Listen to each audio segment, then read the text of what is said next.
I am joined with Austin. I don't know if you want to introduce yourself, Compass Realty. Yeah. Just tell us a little bit, real high level about yourself. Yeah, my name is Austin Meimaridis. I'm a real estate agent with Compass Wayzata, and I'm here today with Matt because we have very similar tenacity and care for our clients and the business that we're in. So a little bit about me. I've been in the business going on it'll be 7 years in November.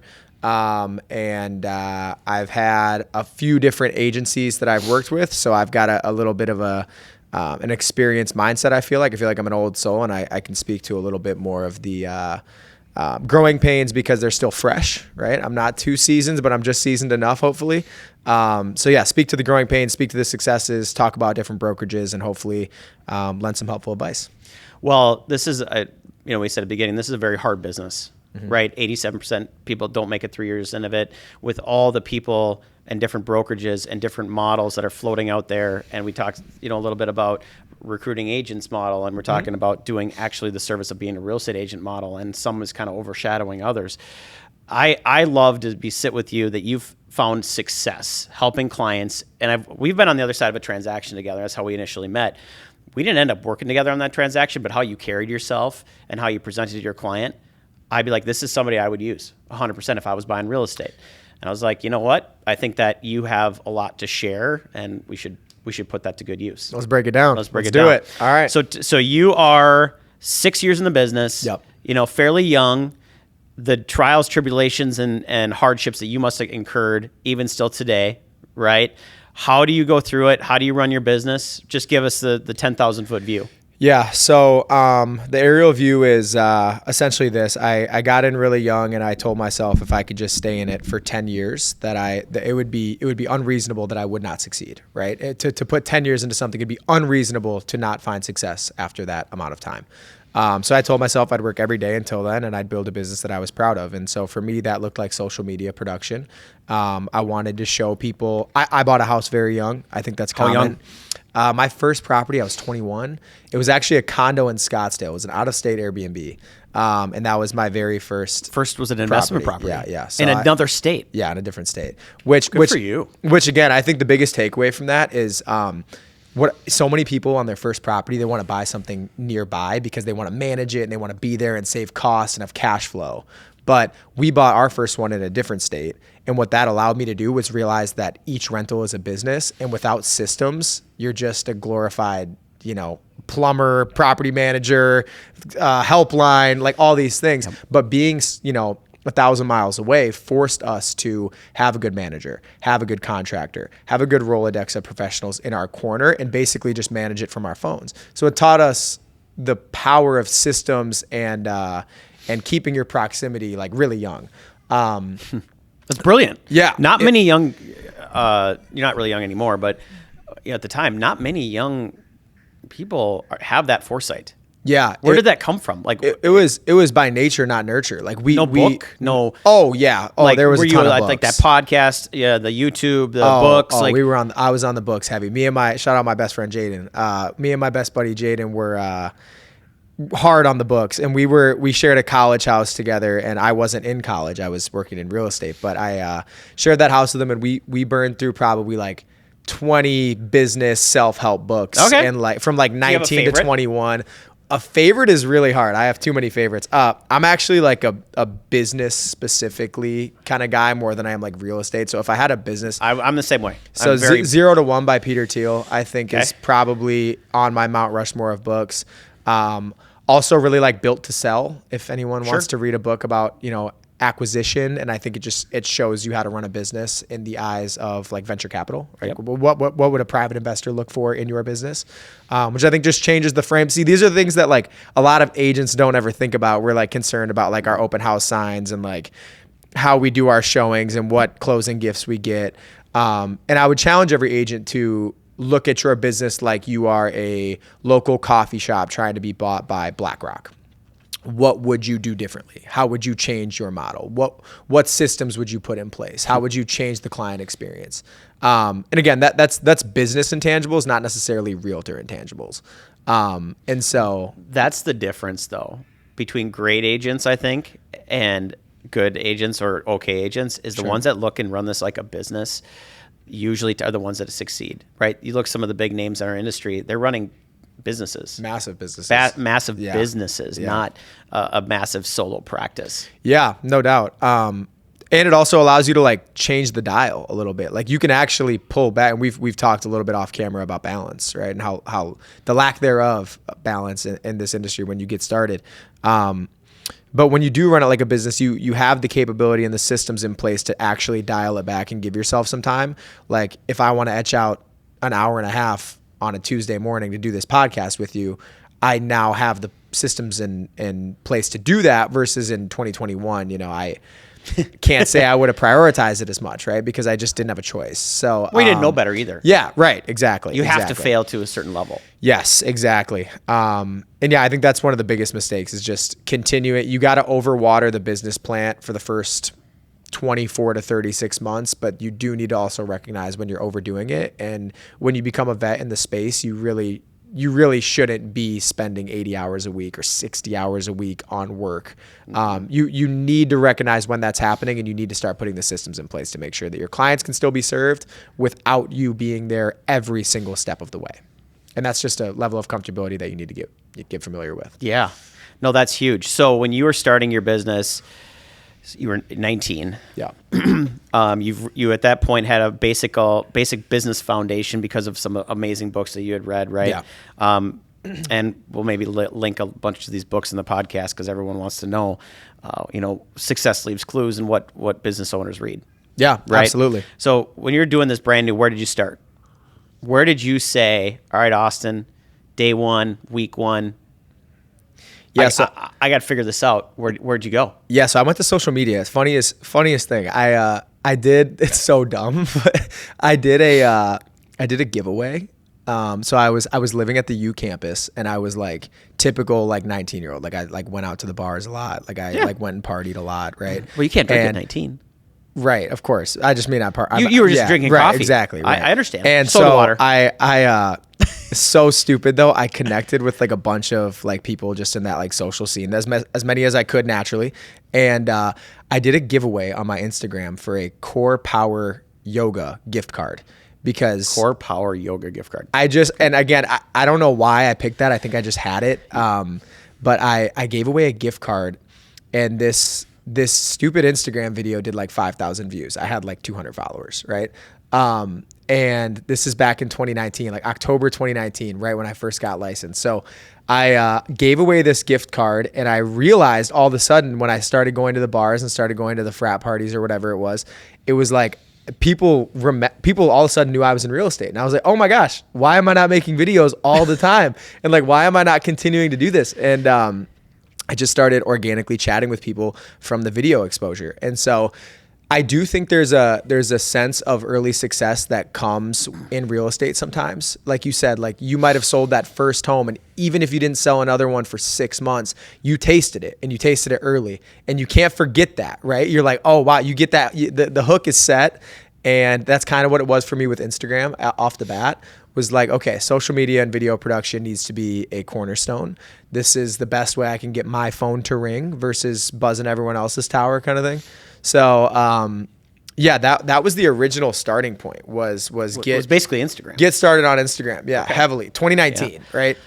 Well, I think you had a lot of foresight because 2019, yes, it was still prevalent, but it wasn't used as frequently now as business. Now every single real estate agent on the planet has to have an Instagram. Yeah. And they hire it out. Yeah. They do whatever they can so they don't have to be on camera and they don't have to do it. So what would you say to someone that's doing that, right? It's probably my favorite topic. I think people are stepping in landmines still to all this over day. The place. We gotta stop making the same mistakes. I think back in like 2020 or whatever, there was a lot of talk about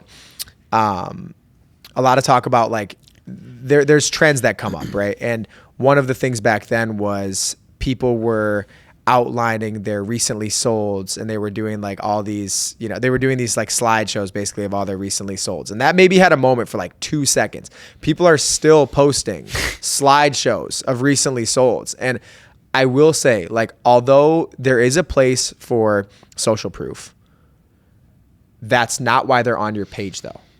they didn't come for just social proof. And like, I see so many agents where all they're doing is posting just sold, open house, property tour.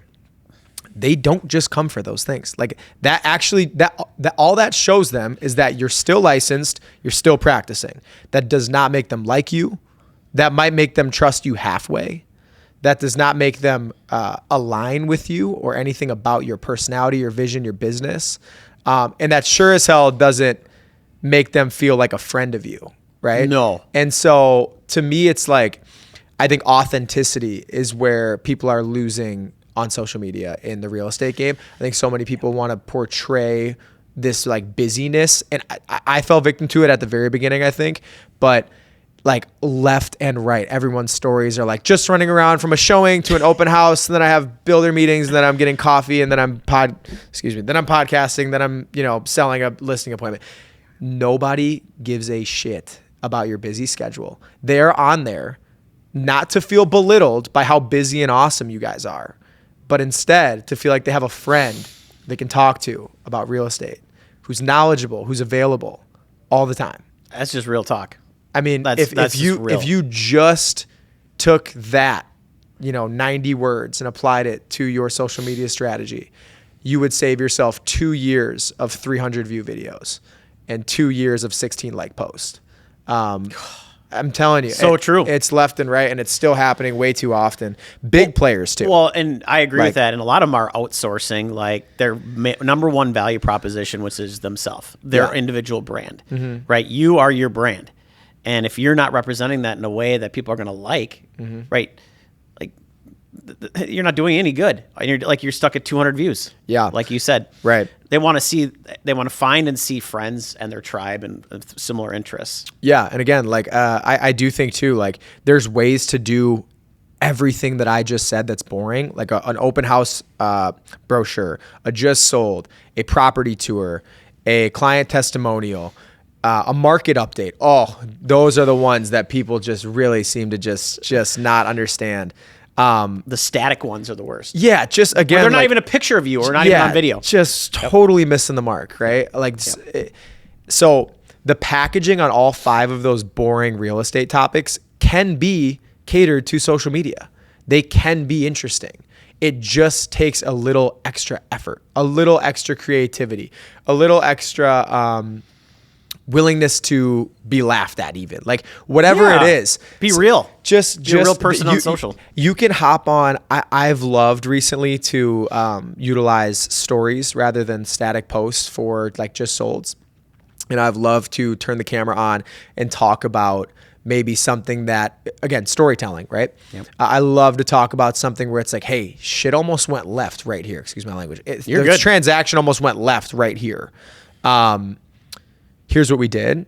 My client came to me head on fire, absolutely blowing up my phone. It was like 12:15 in the morning. I love to deploy things like that on camera because it's like, again, makes you feel like it's real, makes you feel like we're friends. I'm giving you behind the scenes look. This isn't all catered to Instagram, right? Yep. I'm meeting them where they are in the chaos of life.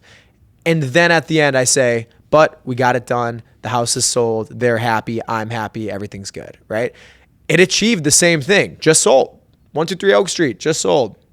The difference in how we just connected, me and the viewer, versus how they would have connected to that static post of like you in the corner with like the list price or whatever, it is 10,000 fold. It's 10,000x. So way different. So let me ask you this, while we're on this Instagram topic, because it sounds like that's kind of where you got your real estate start and where you were able to kind of start building a business.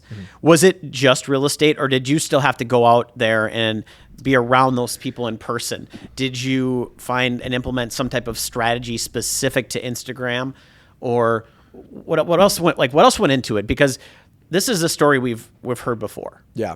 You should just do social media. Just go do social media and you'll be an agent. Like, that's not the truth. Absolutely not. Implementing a lot of the things that you said, yes, I think are spot on. Yes. But what else inside of that did you find that you needed to do to find success? So I would challenge you to think like, like kind of the way that Apple or Dyson or Starbucks or some of these like service products think about their business, right? Get obsessed with the product. So for example, I was really obsessed with just virality. I wanted views, I wanted attention, I wanted the page to grow.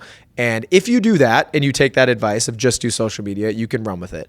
But then when people actually come to you, they may be disappointed by your lack of actual customer service skills, right? And your lack of product skills. So I sat down a long time ago, probably still not early enough, but a long time ago, I sat down with a notebook and I wrote out 15 ways that my business would be different than everyone. On the first of the month, I have a Starbucks gift card. Every first of every month, I replenish my cup holder with gift cards. And my clients will tell you, I'll give them a gift card. I'll just be like, oh, yeah, hey, I'm at my showing. I had an extra one of these. Here you go. It's so stupid. But by the time you get to 14 on that list, it's hard to find how many ways you can actually be that different. We do a lot of the similar functions. So become obsessed with your product. What update will you give them that someone else won't? Yep. What website will you give them that someone else won't? What 3-year home analysis landing page will you give them access to after they close that another agent won't? There's so many things you need to cater to the experience to be a step above. And it's not just what your brokerage has. It's not just what Tom Ferry told you to do. It's got to be aligned with you. And there literally needs to be, I referenced the book 0 to 1. There needs to be a 10x magnitude between your real estate experience and the average real estate experience. Think about how hard, how many wrinkles, how many different nuances you need to add. How much time? You need to make it 10x different than another real estate agent's experience. And by the way, we don't do that much stuff that's different. So you need to get creative. You need to add things that are unique. You need to host that event, give that gift card, give that website. You need to find things that really set you apart, because otherwise you'll just get the views and then people will show up and be like, this guy's lousy. Like, there's nothing special about this guy. He just gets on camera a lot. So yeah, it's twofold. It's twofold. And I would say the process of defining your product is not a 1-day thing. It's not a 1-week thing. It's months, right? It's potentially years if you're not smart about it. So keep your eye on the ball, get your product very, very dialed, understand what your value proposition is beyond one sentence. Make it a page of your value prop and know it, right? Too many agents, you ask them what value do they bring, and they're like, oh, I'm a strong negotiator. I know the market. I've sold all over this city. Okay, dude, you and everybody else who's halfway decent, right? Beyond that, what do you do, right? Like, these are the things where it's like, just spend some time. Treat it like your business is the iPhone, right? Like, what is it that is cutting edge that you do that they can't get on the other phone? Like, that's the question I'd ask a lot of agents. And like Apple put a good package on it. Absolutely. Right. And that's where the social media comes into hundreds play. of million dollars in R&D on the packaging for the phone. Yeah. And so again, that's where I challenge you to think too about your social media branding, right? I mean, how do you write down 5 words, simple adjectives to describe your business? Write it down. And before you make that post, ask yourself if you check those 5 boxes. If you want to be funny, charismatic, charming, and relatable, and those are your 4 aligning words that you want on your social media page, and you go post a market update, doesn't match. Which one of those 4 are you checking? None. You should check all 4 ideally. So again, these are the things where, again, save yourself that time. A lot of agents need to hear this. A lot of agents need to save themselves this time. Because we see the same ones making the same failures over and over. The landmine example that you had said. Yeah, it's crazy. Over and over, they're making this exact same mistakes. And listen, I get it. This is hard. And I get it that it actually takes a lot of actual real work, foresight, insight. So what would someone's expectation like yourself be? Okay, they did the Instagram, they've differentiated themselves, they've thought about themselves like an Apple product, right? Their branding, right, is more about them. Their adjectives are written down, and are you somebody that gets people messaging you on Instagram, hey, come buy a house? Yeah. Is that really what it is? Or are they calling you on the phone? No, they'll message me, and they don't say, hey, I want to buy a house, but they will say, the writing will be on the walls, and it's your job to work it, right? It's your job to provide value. That's where your product gets very interesting. Yep. Because if they message you and say, hey, I'm thinking about, this is the most common message, I'm thinking about buying a place next year, right? That's the most common first sentence. It's not now. Right? It's not, in the hey, future. I just got 25 grand randomly. I'm looking to buy a house this month. No, it's never been that. It's always, I'm looking to buy a house in the next 6, 12, 18 months. And then they usually follow that up with some type of question about the market, some type of question about down payment, some type of question about product, whether that's townhouse, condo, whatever. And the honest truth is, if you can't provide them value within 2 Instagram messages, they may not ever message you again. So it's kind of like your mini listing appointment or your mini buyer's consult to get them to the real buyer's consult. Again, I'll give you a piece of candy and I'll promise you the cake, right? So, give them the value add. A lot of people have a good offer, right? Like, hey, I built out an e-booklet. It's got 18 pages of basically like a report card on every city in the metro, every popular first-time homebuyer city. I'll give you a copy of that ebook right now. I'll give it to you for free. That's my offer. That's what's going to stick with them. Again, now we're getting a little advanced, but if you have a hook. You need something. You need right? Yes. Like at the beginning for me, it was really just like I wanted to express my authenticity, care, and knowledge. Right? Those were like some of my biggest pillars: authenticity, care, and knowledge. Of like I actually know what I'm doing, but not only that, I really genuinely care that you chose to DM me. Yeah. And so I would just try to package that into a paragraph that when I responded to their DM. Nowadays, it looks a little bit different. I've got videos I can point them to. I've got like tech products, like websites I can point them to, valuation websites I can point them to. I've got some cooler offers now that I think are better resonating. But at the beginning, it was really just, again, you have 2 messages to convey your value to this random person on Instagram. Maybe you know them, maybe you don't. Or maybe it's somewhere in between. But so that's the honest truth is that's what starts happening when you're consistent. But I will say it took me about a year to get to the point where people were actually like messaging. So how many? Okay, so let's break this down a minute. So how many posts would you say you made in that year? Stories and everything. Pieces of content. Yeah. So stories, I would say 5 to 7 times a week. Okay. At the beginning for sure. It's almost daily if you can. And then, but again, not the bullshit. No, not the strategic. Here's my schedule today. I've got 1 million appointments and I sell all these homes. I make all this money. Not that.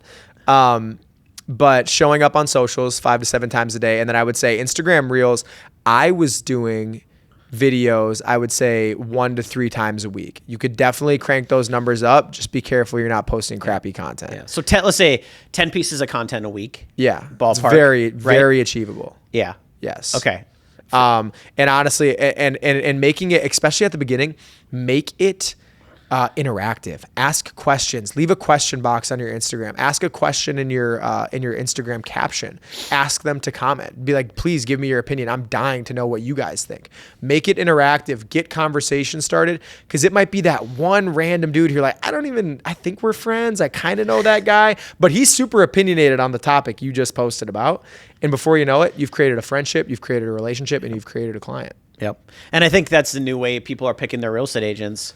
They're not going to the same third-party websites as they were before. No. They're not going to the realtors and the Zillows and the Edina Realties and the MLS Onlines. Not like before. Now the new way is, I agree with you. It's TikTok, Instagram, YouTube. Even when you go to Tampa and you're looking for a restaurant to go to, you go to TikTok. You go to TikTok, right? You don't go to Google anymore. Same spiel. Or ChatGPT. Same spiel. So get familiar. That's a box of worms that or a can of worms. But I've opened that can. Yes, I'm pretty deep in this can. Ranking on ChatGPT. Yeah. I've got a few clients strictly that asked who to use, and my name came up. That's unbelievable. That was very strategic. Well, let's talk about that off camera. I get back to Andy. I was gonna say that Andy. Well, me and Andy need to grab coffee about that. Yeah, because that's unreal. We did a lot of research on why and how to make that happen. But. Yeah, that's a very, very hot place right now. So, all right. Outside of Instagram. Yep. Okay, we kind of touched on that, and I agree with everything you said. 1,000,000% agree. Mm-hmm. was there any other pillars to your business that you were doing outside of Instagram? And you can say Facebook or other, and TikTok and YouTube and stuff like that. But was there anything outside of social? So, okay, there was Sphere, but let's just discount that, okay? Because everyone has Sphere, and I didn't work it any specific way. I just was as social as I could be, okay? So what does that mean? Hold on, though. Yeah. You're saying you're social as you could be, and you're working your Sphere, and to discount that, right? That's where 80% of all real estate transactions come from, or it's from Sphere? 100%. So when we say that, what did you do? But you said being social. Yeah. Did you go to events? Did you just So message them? There are things that I care about, right, that I'm passionate about, that I'm not faking. I think a lot of people fake it to get into their social, to get in their sphere, right? They want to host a party that they would have never otherwise hosted. They want to go to an event that they would have never otherwise went to. I liked to be active in things that I actually liked, right? And so for me, like a lot of times that is, maybe we're getting together with a big group on Sundays, watching football with the boys like I did 2 days ago, right? Or maybe it's going to Malone's Bar and Grill in Maple Grove, one of my favorite watering holes, and hanging out with the friends and sitting at a high top for 4 hours. Yep. It's nothing. And also like on the total flip side of that, maybe it's going to church, maybe it's being in a church group, right? Yep. But something that you actually care about, that you can show up and feel authentic in, where you're not, I hate the socializing that feels like you're sponsoring a hole at an event, right? Like sponsoring a golf hole, where it's like, sure, there's a place for sponsoring the 17th hole at the golf event, right? And handing out your card and your coasters. There is a place for it. As a real estate agent, that's not the type of networking I was doing. And when working my sphere, I found that people want to work with people who are like them. So if you're not actually showing up and being aligned with the people in the room, they're going to feel that. So for me, like I said, it was just doing things that I liked, just choosing to be social. And again, when you're posting online a lot and you're being social, like my best buddies will tell you how annoying it is when people walk up and ask us about the market, because people will walk up and ask you about the damn market. You've been posting a lot. Like, you know what I mean? So when you show up in person and you see those people who you're maybe their second or third ring friend group, right? Where you're like, I know these people, but I don't hang with them all the time. And those people see you out. A lot of organic conversations will stem. Well, that's branding, right? When you can influence others that you don't know. Yeah. When you're not having a direct communication or conversation with them, that is what branding is. Yes. And that's where the organic lead generation comes from. Yes. That is extremely hard, a very long process. And that's where the shiny object syndrome comes in for a lot of new agents. Yeah. Right. That's why I would commit to a time frame. Like for you, it was a year, but you really committed to 2, right? And then for me, I told myself, if I can stay in this business 10 years, I'm going to succeed. Commit to social media for 1 year. Commit to social media for 1 year. Right around 500-600 posts ish, right? In that first year. Easily 5 to 6. Maybe, let's say maybe more, right? But 500 to 600 plus posts in the first year. And they're all reels and stories on Instagram. Yes, a lot of stories.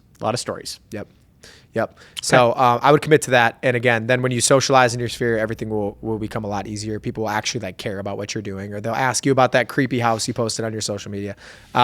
So again, it's true. What's more entertaining, the creepy cellar that you walked in where the spider crawled down your neck, or the market update? Right. The creepy.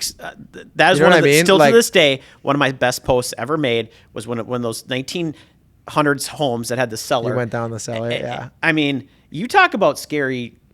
It's scary. I have nightmares about real estate. I'm dead serious. The buyers are looking at you like, I'm not going down. Should we look at this? The worst is when the buyer wants to go down. They're like, oh, let's get down there. And I'm like, yeah. I'm like in this outfit. I'm like, let's go. Totally. Like my phone. No, I'm in like a brand new white shirt. Oh gosh, but yeah, that's a real thing. So let me touch on something else though, because I do think, when I was an agent, I hope agents can relate to this. But when I was a young agent, I was always looking for a play to run. I was going around the office. I was at Edina Realty. I'm like, what are you doing? How did you get that client? Like how did you sell that house? What play are you actually running?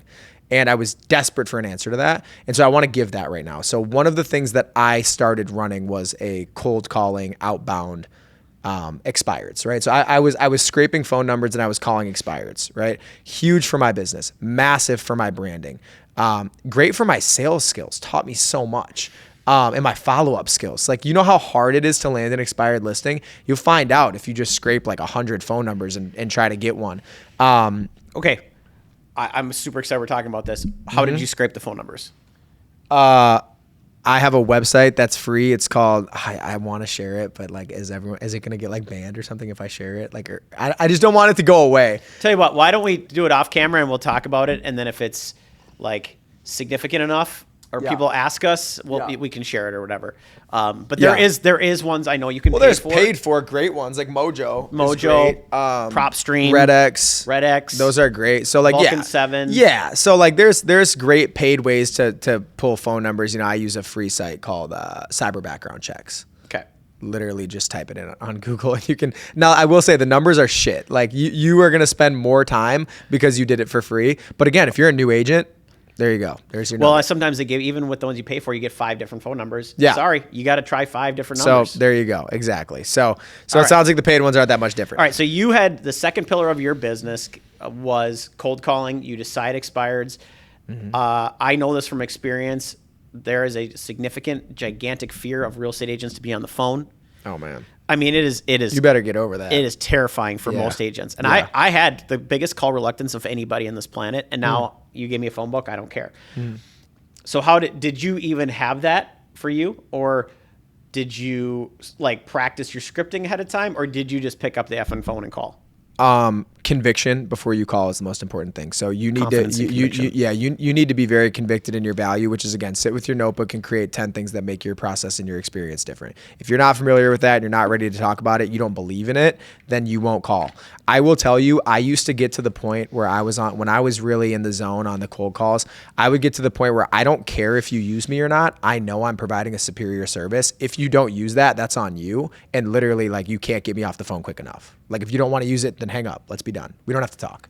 But I provide a superior service. So it's the value of know when to shut up, be convicted in your service, and let's not look like the desperate person at the bar trying to go home with someone, right?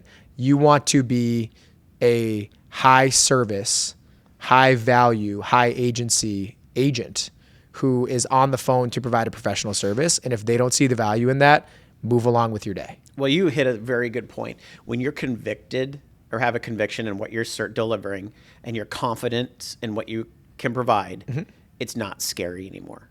And you can't make it up though. So you can't pull it out of your... You have to believe it. You have to make it. Like, so for me, so here's the big thing. Okay. This is honesty hour, right? A lot of agents wouldn't tell you this. I used to pay for staging quite a bit. Okay. But I would only do it on certain listings. I would target certain areas that were expensive and hard to break into. And I would offer them like a listing package that would include a complimentary staging if they went with a certain commission product, right? So it's like, hey, if you go to this tier, and again, like, I don't know why it's so, it shouldn't be taboo to talk about this, right? Like this is just normal stuff I feel like that we all do.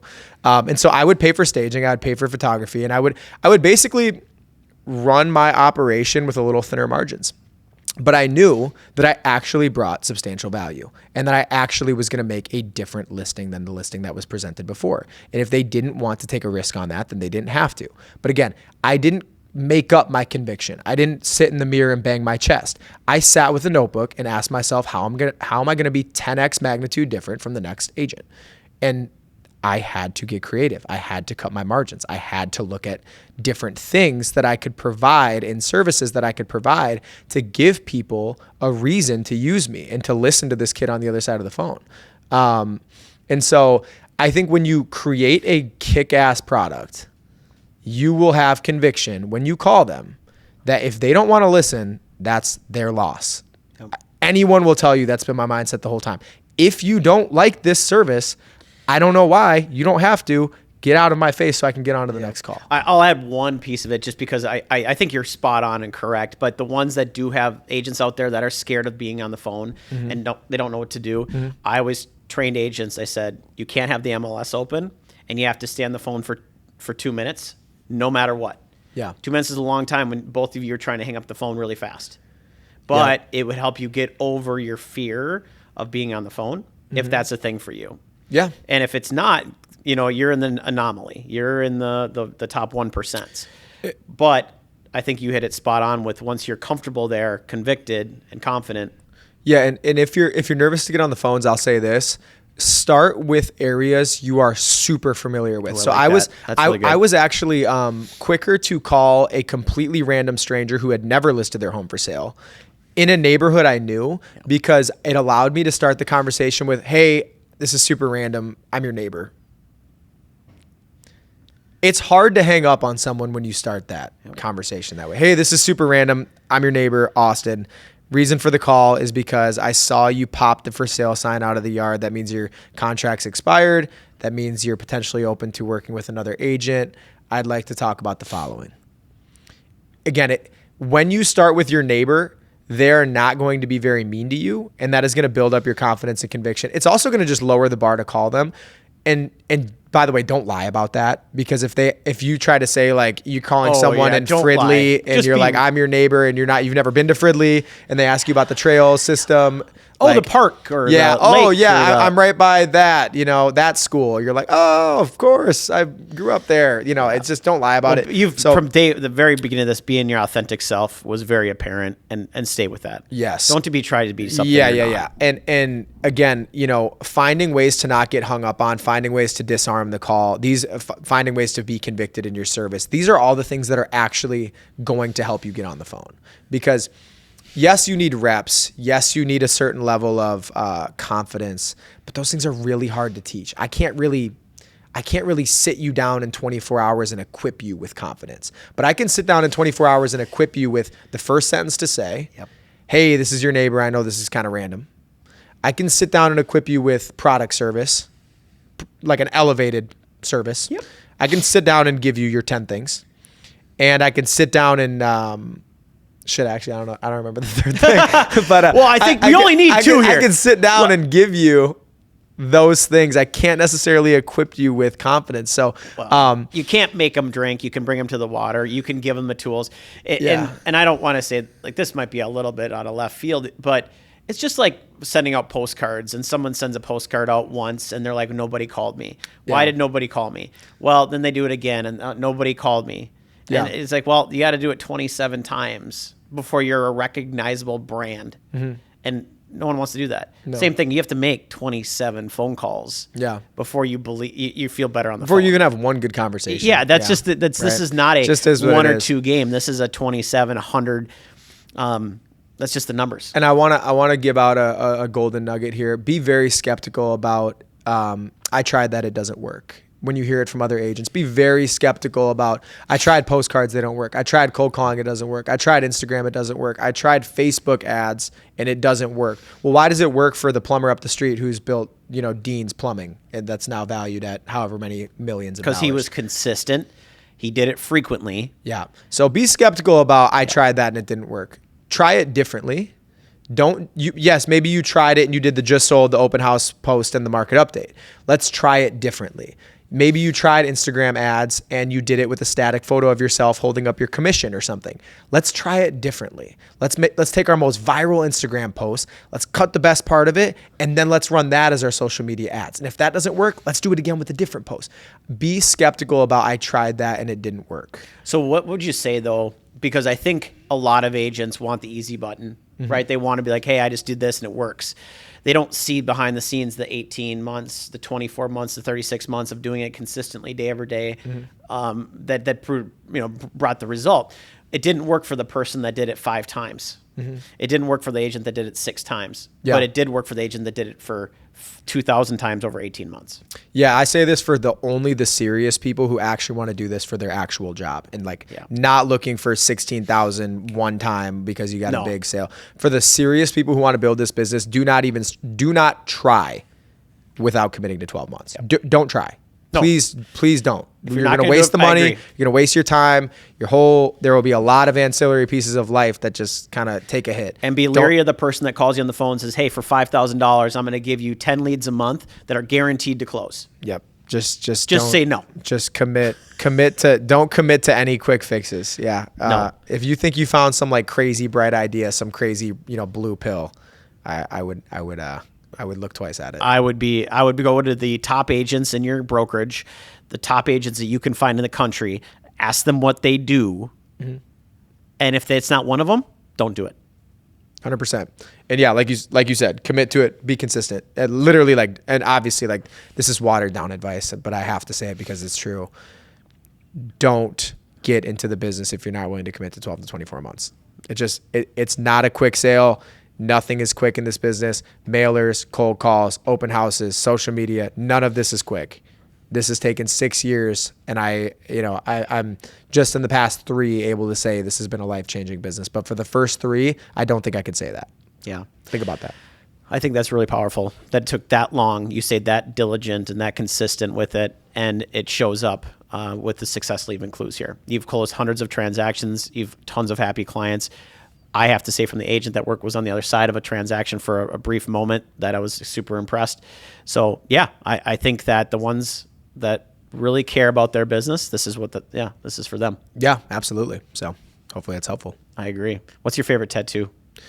I have one on the side of my leg. That is okay. We got to. No, just kidding. Can you imagine? I wish, man. These aren't the pants. Extended edition. Yeah, the extended I was gonna say edition. that's the paid edition. That's for $10.99 a month. We there will you do go. even more. No, I'm kidding. $10.99 a month. You get the full version. No, yeah, I got a tattoo on the side of my thigh. That's like a lighthouse, and I grew up going to like Hilton Head, South Carolina, with my family. Okay. And it's like a big Lighthouse. Yeah, big lighthouse place, I guess. And that lighthouse reminds me of that. So it's Because kind of you have a good sleeve going. You got some. yeah. I got a some couple stuff. things. I got some stuff all over me. Just kind of. So have in random you? spots. What was the lure for the? I'm always curious as you as a person like this. Yeah, I yeah. want to do. I have like one tattoo. Yeah, no, I get it. And let's even take it to real estate, right? Like, Yeah, let's do it. Like, let's talk about your image in real estate, especially as a new agent, worrying about that stuff. Because again, I've had this sleeve since I was 19, right? So I had that sleeve when I got started. Did you wear long sleeve shirts because you were cognizant All of it the time. or worried about all the it? time, dude. One And client. did people care? Did one person say, "Hey, you have a tattoo, so I'm not going to work with you"? Never that. No. Okay. And they never said it. Here's the thing, and they've never said anything about, like, I have earrings. They've never said anything about that. I wear a cross. They've never said anything about that. But what I'll say is it's very real. Like, I was huge on like my image, and I used to cover it up. I'd take my earrings out. I'd put long sleeve shirts on. I'd tuck everything in. I was scared to wear. I showed up to a 90-degree summer day showing in like a long sleeve sweater and shorts because it was an $800,000 house. It was a referral. You wanted to feel like I should dress this way. I didn't. It was like my second time meeting them, and I was like, I'm not going to give them any reason to lose this $800,000 client kind of thing. So yeah, it's one of those things where I really do think that was a huge mistake, and leaning into who you are is such a superpower.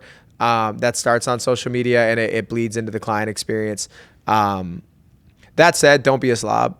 Like, Thank you. Yeah, don't. I was going to add that piece on it. Just be professional. Still get your hair cut. Still invest in clothing. If you can, right? Like, but at the same men's at the same time, or there's women's clothes. You can get really cheap suits or nice clothes. This is not having to go crazy. You don't have to drive a Mercedes or a Ferrari. No, you can drive a Honda this or is just Honda a thick and t-shirt. Nobody cares. Yeah, like I will go in a t-shirt, just like try to make it a nice one if it's a t-shirt, like or try to back up your if you're showing up as your authentic self, just make sure that your product speaks for itself, and it really won't matter how you show up. Well, I've lost business because of the car I drive, and I've got business because of the car I drive equally. So it doesn't matter. Yeah, no, it doesn't. Just like the clothes, just be authentic and be you. Yeah.